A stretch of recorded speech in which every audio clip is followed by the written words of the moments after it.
আপনি কি এমন পরীক্ষার মধ্য দিয়ে যাচ্ছেন যেটার কোনো শেষ নেই মনে হচ্ছে?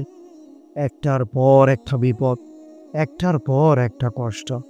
মন চায় ভেঙে পড়তে, কিন্তু থামবেন না।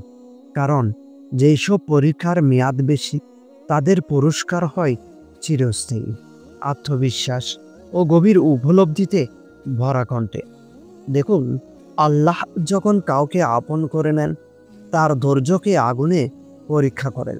কারণ সোনা আগুনে গলেই কাঠি হয়। ইউসুফ আলাইহিসসালাম ছিলেন কারাগারে বছরের পর বছর, কিন্তু পরে হলেন রাজপ্রাসাদের সম্মানিত অধিবাসী। মূসা আলাইহিসসালামকে দীর্ঘদিন মরুভূমিতে অপেক্ষা করতে হয়েছিল, তবেই তো পেলেন আল্লাহর অলৌকিক সাহায্য। আপনার দোয়া যেন আজই কবুল হচ্ছে না, এটাই কি প্রমাণ যে আল্লাহ আপনাকে ভুলে গেছেন? না, বরং এটাই প্রমাণ যে তিনি আপনার জন্য এমন কিছু জমা রাখছেন যা চিরস্থায়ী, যা অপূরণীয় নয়, বরং অন্যান্য। আজকের দেরি কালকের অন্তত অনন্ত সফলতার দরজা খুলে দেয়।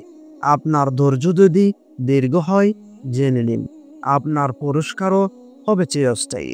তাই থামবেন না, বিপদে নয়, আল্লাহর ওয়াদায় ভরসা রাখুন। কারণ সেই ওয়াদা কখনো ভুল হয় না।